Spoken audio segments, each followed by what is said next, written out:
This video is presented by The Art Munch.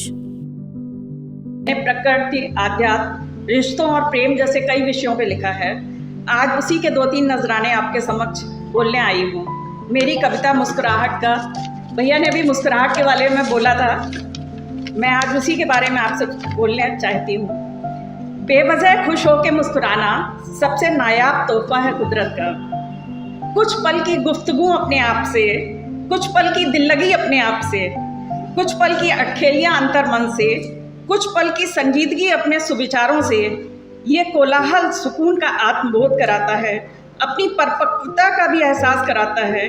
ये वो रंगमंच है जहाँ स्वतः साक्षात्कार होता है, आत्मा के प्रतिबिंब पे अपने अक्ष का।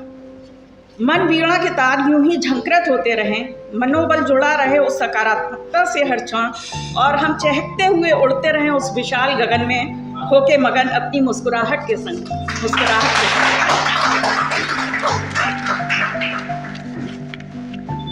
आज से 2 दिन बाद मदर्स डे है, उसके संदर्भ में मेरी कविता माँ आपके सामने बोलना चाहती हूँ। मैं माँ की तारीफ के लिए वैसे तो शब्द बहुत कम है, मैं भी एक माँ हूँ, पर फिर भी अपनी भावनाओं को कुछ शब्दों में मैंने पिरोया है, शायद आपको अच्छा लगे। ये हर माँ के लिए है। सबसे अलग, सबसे जुदा, सबसे खूबसूरत एहसास दो। सबसे अलग, सबसे जुदा, सबसे खूबसूरत एहसास दो। बिन आभूषण के भी अलंकृत लगती वो, अपने स्नेह की छाँव में शरण देती वो, हमेशा अपनी ममता से सिंचित करती वो, अपनी बातों से हमारे सारे कष्ट हर लेती वो, अपने आंचल में हमेशा आश्रय देती वो, हमें निर्मित कर इस दुनिया से मिलवाती वो, हमें शिक्षित करने वाली प्रथम शिक्षिका होती वो, अपने संस्कारों की विरासत से नवाजती वो, कुदरत का सबसे नायाब तोहफा होती वो, अपनी शख्सियत से खुद अनजान बनी रहती वो, कभी उष्णता से कभी शीतलता से संभालती वो, सबसे प्यारी, सबसे संतोषी, अन्नपूर्णा होती वो, अपने आशीषों से हमें मुश्किलों से बचाती वो, हमारी गलतियों के बावजूद भी हमेशा अपनी आत्मीयता से आह्लादित करती वो, हमेशा हमारी खुशियों के लिए प्रार्थना करती वो। नमन देवी माँ को, मेरी माँ को और सभी माँओं को।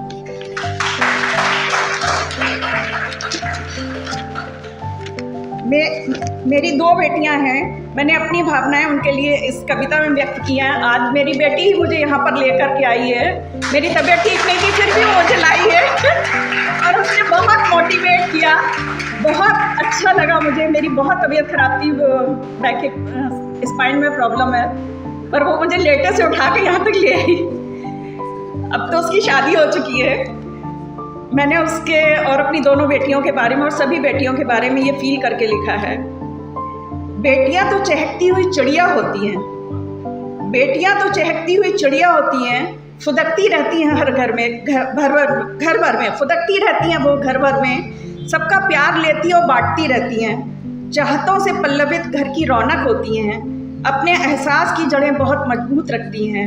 ममता के मेरे आंचल की छाव तले मेरी भी दोनों चिड़ियाँ कलरव करती हुई कब बड़ी हो गई पता ही नहीं चला। फिर दरख्त सूना छोड़ के ऊंचे गगन में उड़ान भरने वो चली गई। होठ मुस्कुराते हुए खुशहाली का आशीर्वाद देते मेरे, पर नयन कब सजल हो जाते पता ही नहीं चलता। पुनः आंखें बाट जोड़ने लगती, कब मेरा दरख्त आबाद होगा फिर से।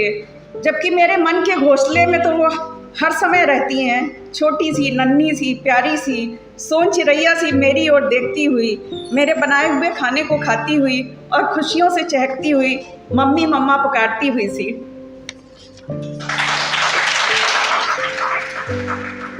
आप सब यंगस्टर्स मुझे यहाँ पर लग रहे हैं ज़्यादातर। उन्होंने शेर व शायरियाँ की हैं, मैं वो भी लिखती हूँ, गज़ल भी लिखती हूँ। तो एक शेर है आपके सामने। उन्होंने जो पिलाई आँखों से जनाब, उन्होंने जो पिलाई आँखों से जनाब, हाला भी छलक उठी पैमाने से जनाब, हाला भी छलक उठी पैमाने से जनाब, साकी ने जो नजरें झुकाई जनाब, साकी ने जो नजरें झुकाई जनाब, सुरा भी दूर हो गई मैखाने से जनाब।